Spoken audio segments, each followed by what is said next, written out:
Don't forget the handle. X handle is on screen and also our WhatsApp number. Do get in touch. The time is rapidly running and passing, running and passing. And before you know it, we will be waking up on the 6th of July. No features over this weekend, but certainly thus far very competitive. We are previewing Sunday racing on a Friday morning. And I'm so pleased to have Mr. Darren Burrows. We last spoke when we were previewing Scottsville.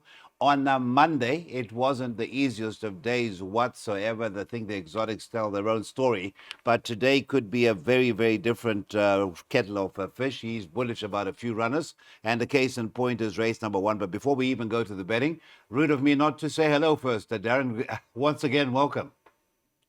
Yes, thank you, Cecil. Touching on the last KZN meeting, I did tip, I wasn't live on the show, Yes. but I did tip that it was Blazing Light Yeah. as a strong bet. And he shortened from 8 to 1 into 28 to 10, and we landed a big gamble. So I'm hoping that the guys made some good money there, as well as Miss Paget a bit later on in the card. The rest of the week has been very difficult. We're recording this on Friday, so the guys listening to this on Sunday would know if we've had a good Saturday or not, but let's hope so. Right. No, but you don't do yourself justice. If you remember on Monday, you did say that if the Dean Canamere first timer was anything, then definitely that was the one to go with. And I think my boy Lollipop is a case in point, ran second. Two definitely yes. And now my boy Lollipop is at 15 to 10, the favorite for Frank Robinson and Mr. Sid Moodley. They've really formed a great partnership with Richard Fourie, who will be aboard for the second successive time. So he knows what he's got underneath him. Number two, don't judge. We still need a jockey. It looks like Mr. Kelvin Abib will not be in town for that first jockey, still to be confirmed. Number 10, got the word, is at 5 to 1, 8 to 1, and bet about those. Pray tell, sir, your bullishness, and it seems to be well founded. Thank you, Cecil. This was my boy Lollipop. If he takes his parts, I think he'll win. I think he should be 8 to 10 on. On that last run behind, definitely yes, who's highly regarded. He moved up strongly and definitely yes, just found a little bit extra. He was very green. But the way this horse moved up at Scottsville over course and distance, I can't see this field matching him. So Richard Fourie retains the ride. You mentioned 15 to 10. I thought that was great value. Thank you so much. And of course, as the man said, if it's been a good Saturday, that 15 to 10 will definitely not be anywhere in sight come a Sunday racing. That is race number one. Please take note, it is leg one of the bipod, and that is off with enough the first at 12:10. On to a maiden juvenile plate over the 1600 meters. That is leg number one of the PA leg to the bipod, and that's an on-off time of 12:45 to the second of 8. And looking at the betting before we hand over to Darren for his thoughts to race number two, the favorite is number 6, and that is the Forward Motion. As certainly owner, Mr. John Finlayson, could have a very good weekend. By the time we get to Sunday, maybe King of Kildare would also have come through for him. But it is a Forward Motion, the favorite, and that is at a 5 to 2, Paul Lafferty and Kelvin Abib. Number 2, Izibulo, is at 28 to 10 out from 5 to 2. 5 to 1 is the 5, a grand occasion. Sevens is the 7, safe and sound. It's then 17 to 2 and a better bar those. Race number 2, a maiden juvenile plate over the 1600 meters. We know that the 2, Izibulo, will have no trouble in getting that 1600. Went over the 1800 and showed good improvement last time out, Darren. Definitely, that was a good run, and I think the 1800 was stretching her a little bit because she moved up, stayed on all the way to the line. There has been a winner from that form line, Sweeter Than Honey form line. There was a horse from the Puller stable during the week on the Poly race one. I can't recall I the think it's name. way to burn. Way to Burn, that's it. That came out to win, and this filly should go very well. There's an interesting runner here, number 1, Laugh Till I Cry. She shortened into 2 to 1 race time last time out on debut and changed legs, no kind of run. So I've ignored her, but I'm just saying, when they shorten a horse on debut into 2 to 1, they have to be showing something strong at home. So maybe include that one. There's others to consider. Grand Occasion, Forward Motion ran in a feature race last time out. Safe and Sound's got a chance. And a horse like Ruby Claire from the Cape Town form. Brand Beyond Babalicious. There's been two direct winners from that form line. And then the Boetis runner Panthera Uncia steps up in trip after two average efforts, but 12 lengths, 6 lengths off could improve further over the trip. So it's not clear cut this race. It could be open. All right, so that is race 2, as suggested, boxed quartets 2, 5, 6, 7, 9, 10. And of course, if you really have the budget, as Darren suggests, the Laugh Till I Cry, in the colors of a lucky owner these days, and that is Mr. Gary Player. That's race 2, leg 1 of the PA, off at 12:45. Well, we all know that when it comes to big race meetings, there's always a talking point. There's always a central point to the race meeting. And this year, it goes without saying, Green with MB from the Canamere stable is the talking horse thus far. Of course, the seed again has had a bit of shade, but that could suit everybody concerned. The stable of Dean Canamere sent out a horse that's proving a bit of an expensive proposition, and that's number 6, Rydian. Once again in the red at 9 to 20, Craig Zaki and Dean Canamere team up. The 7, Ingwele, is at 7 to 1. 17 to 2 is the 9, View of the World. 10 to 1 is the 8, Burning Man. It is 12s and better bar those. Mr. Burrows, number 6, Rydian. It's going over the 1600 once again, and last time out looked all the way a winner, but seems to find one too good to beat it in the last 3 occasions. It's been second, second, second. Yes, no, this looks the perfect race to get out the maidens. Beaten by Chestnut Bomber over a mile last time. We're all shocked because he moved up so strongly. And I see he was examined after the race, but nothing detected. I don't know why, but maybe because he was 3 to 10 on and he got beat. He ran behind Great Plains, who's a very smart horse.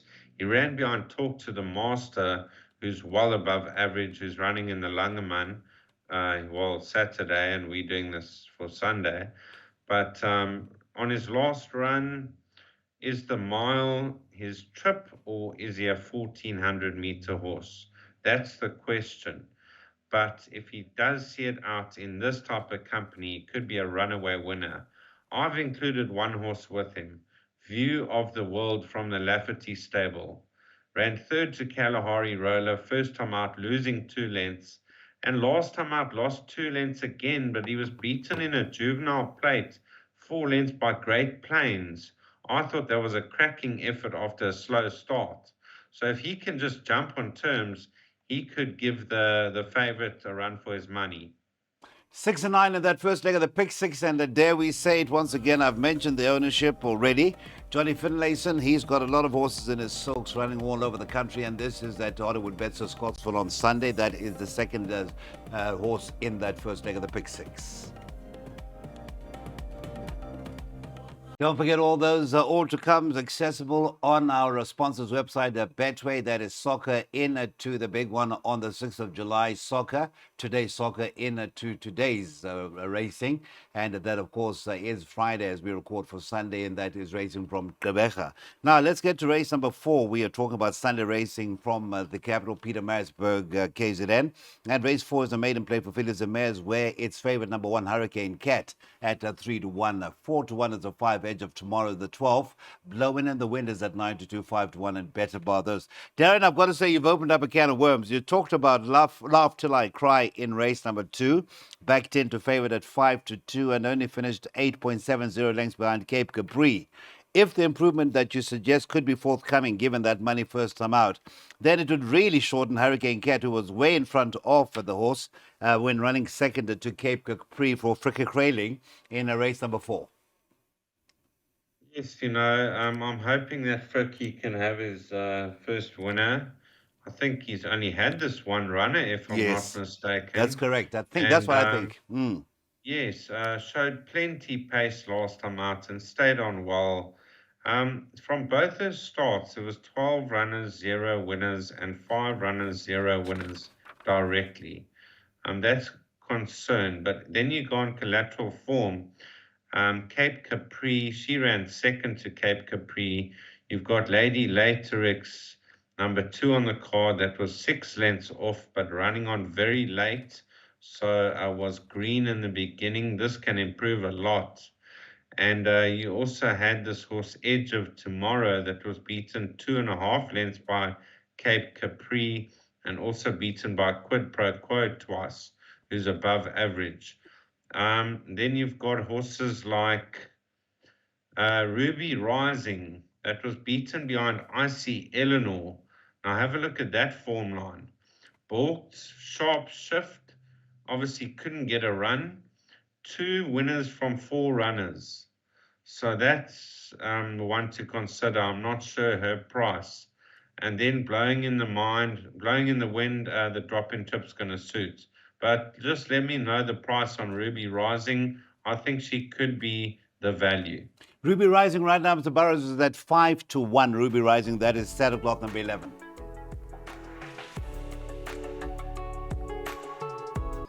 All right, we get into the second half of an 8-race program. Race number 5. It is another maiden plate, this time over the 1600 once again. And your favorite is the 8 Dapper. One of the weaker favorites thus far is at 7-2, 15-4. The 9 Captain Masala, it's 4-1 and better by those. By the way, Mr. Burrows, just to answer your question, which I didn't answer previous, the 11 Ruby Rising is in the previous race at 5-1 for Duncan Howes and Sean Veal. And as we go on to race number 5. Well, race 5, you know what? I saw the improver in the race as Lancia. Now, he's had the 2 starts, got beat 3 lengths on debut, and then was beaten half a length by Buggerlugs. Moved up, stayed on. He had Dapper, short head in front of him, but Dapper was having his 4th start. But he's not out of it. He's had 4 good starts to date. He's consistent. So those 2 have to go in. You've got the Mikado that ran second on debut, a cracking effort, and then disappointed after that. But he was only beaten 1.7 lengths by Buggerlugs. So he also falls into that form line. So 1, 4, and 8 all ran against each other. Then you've got a horse like Rototo that ran a splendid debut, beaten by Plettenberg, and then disappointed when up in trip last time out. So he's another one to include, but just a question mark about the trip. And then Captain Masala, Richard Fouries opted to ride this one. He goes to the front. He just gets caught late. If he can time his right run to perfection, he could finally break the maidens. But I think it's a tricky race. Flying Cool's got a chance too, and a horse like Moremi Gorge. All right, so open looking encounter there for that first leg of the second jackpot, and that is an off time to race 5, 14:30. Moving on to the first leg of the last pick 3 at Hollywood Bets Scottsdale. That is a very competitive race, and number 6, and that is over the distance of 1400 meters off at 3:05. And it is Sean Terry's the 3. That's My Baby at 5-2. Number 11, Zinkele, is at 28-10. 4-1 is the 5 Sovereign Grant. We've got an important scratch and come through. That's the 4 African Beat, where then perhaps adjustments from 3-1 to 5-2 about the 3, and the 11 in from 7-2 to 28-10. But either way, that's My Baby form line looking very good. Lady Heist nearly putting it off last Saturday and just got pipped by a Get Impressed, Mr. Burrows. Yes, and that was a strong race. So this horse, That's My Baby, definitely the horse to beat. Have a look. She had a long layoff of almost 10 months. She came back in a 1400-meter race, ran on late. Last time out, she absolutely took off. 7 lengths back at the 400 to get up to win. That was impressive. Obviously, a mile would have suited her better, but the 1400's not going to be a problem. If there's a decent speed on and she holds her position from the draw, I really think this is worth a bet. So I think 3-1, That's My Baby, my outright first choice. I have got respect for Sovereign Grant. I don't think she saw out the mile last time out, behind That's My Baby and the 1400, she can get involved. But 63 kilos is never easy for a filly. Others to consider, Zinekela, she's got a big chance. But That's My Baby. Let's have a bet and hopefully she arrives. We're with you all the way. That's my baby. Starter cloth number 3, race number 6, Sean Terry, Craig Zaki retains the ride, and the form lines speak for themselves. That is race number 6. Scratch the 4, African Beats. Very competitive with last leg to the first jackpot and the first leg of the last double race number 7 at Hollywood Bets of Scottsville. That is race number 7, where an open a tab gold account is over the 1,000 meters. A merit rate is 78, and the favorite Richard Free and Dennis Bosch is at 4-1. 9-2 is the 6 Phil Spiel. The 3 Jet Legacy 5-1. 5-1 is the 7 Charles Sands. There's been a nibble at the 10 Celtic Chief. That is Andre Nell and Selwyn Moodley. That is, of course, Serena Moodley. I don't know where I got Selwyn from. Is at 6-1 and from 13-2 sevens and better bar those. 4-1 Trafalgar Square in a very open-looking race. Mr. Burrows, how do we go about it? Well, Cecil, this horse Trafalgar Square, I've always thought he was a poly horse. I know he's won twice on the turf, but I think he's a better poly horse, and I haven't included him. I actually like Celtic Chief. I liked him last time out when they dropped him in trip and took him to Durban from Cape Town. And he beat Vagar, but very comfortably. He took over one going away. That was at Greyville. He's got 61 kilos. They've given him an 82 merit rating, but he could be a bit too good for these. He was priced up at 6.5 to 1. I haven't yet tipped him or anything like that, but I thought he could prove value. Now, Philly Spiel is a course and distance specialist. He's had 9 runs, 3 wins, 2 seconds, 2 thirds. So he's been in the money in the first 3, 7 out of 9 runs at Scottsville over the 1,000 meters. So you've got to include 9 and 10. And then I've included Jet Legacy, the drop-in trip's going to suit, and Rafa's Boy of the rest, having his second run back. So first choice is at 6-1, and that is the platinum owned number 10 Celtic Chief in a very trappy looking race number 7, and we should be off at 15:45.